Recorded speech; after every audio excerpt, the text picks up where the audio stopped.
भोजन पर 48 रुपया खर्च होता है तो सभी मदों पर कुल कितने रुपए क्या होता है खर्च होता है।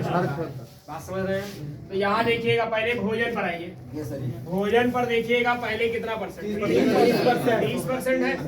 भोजन पर कितना परसेंट है 30%। तो आपको मैंने बताया देखिएगा जो आपको परसेंटेज दिया गया उसको उससे भाग देते हैं। क्या दिया गया आपको बताइए। इसे तो भोजन का दिया है। तो यहाँ देखिएगा भोजन का आपका 30% है तो यानी 30% बराबर किसके 30% बराबर 4800। तो भैया 1% बराबर किसके आएगा तो यानी 4800 बटे आपका जो है कितना 30 4800 बटे 30 और गुणे कितना 100। अरे भैया वही कहानी जैसे मैंने आपको बताया क्या था कि 10 समोसा अगर 50 रुपए का है तो एक समोसा कितने का तो भैया 4 समोसे कितने के 30 रुपए का। तो यहाँ देखिएगा अगर 30% बराबर 4800 के है तो ये आपका 160 आएगा गुणे आपका कितना 100। तो ये आपका हो जाएगा टोटल। अब हम लोग ध्यान रखेंगे हमारे पास कुल कितना है भैया कुल आपका 16,000 रुपए। ऑप्शन नंबर बी क्या है बात समझ रहे हैं।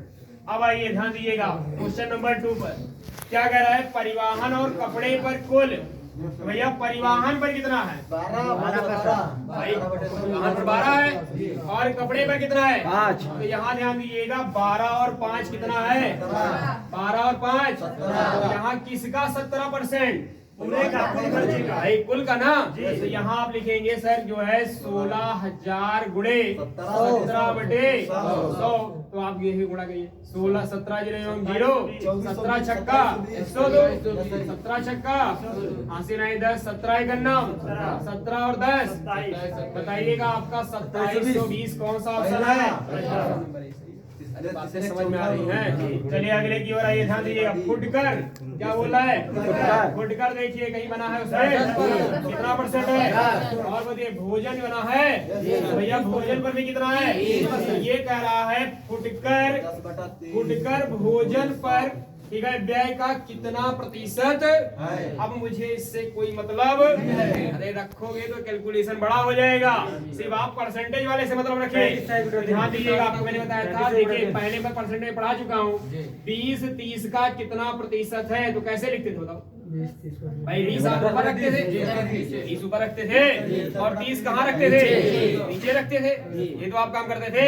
तो वही सिचुएशन हमारी यहाँ बन रही है भाई फुटकर व्यय भोजन व्यय का कितना प्रतिशत।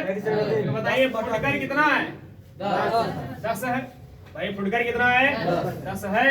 यहाँ ध्यान दीजिएगा फुटकर आपका 10 हो गया और बताइएगा भोजन का कितना है 30 भाई भोजन कितना है तो आपका देखिएगा 30 हो गया। अरे है तो यानी 10 बटे 30 गुणे 100। तो यहाँ देखिएगा 1 बटे 3 का मतलब 1 बटा नंबर डी सही हो गया। बात समझ में आ रही है। चलिए अगले की ओर आइए। अगले ओर ध्यान देते हैं भाई। अगला देखिएगा किराया। किराया देखिएगा किराया कितना परसेंट है 25। किराया कितना है 25% को क्या लिखने बताए हैं 16,000 का 1 बटे 4 25% का मतलब 1 बटे 4 1 बटे किसका 1 बटे 4 16,000 1 बटे 4 का जो है किसका 1 बटे 4 16,000 की तो 1 बटे 4 आएगा 4 आ गया। बात क्लियर है। चलिए भाई नेक्स्ट क्वेश्चन पे आते हैं।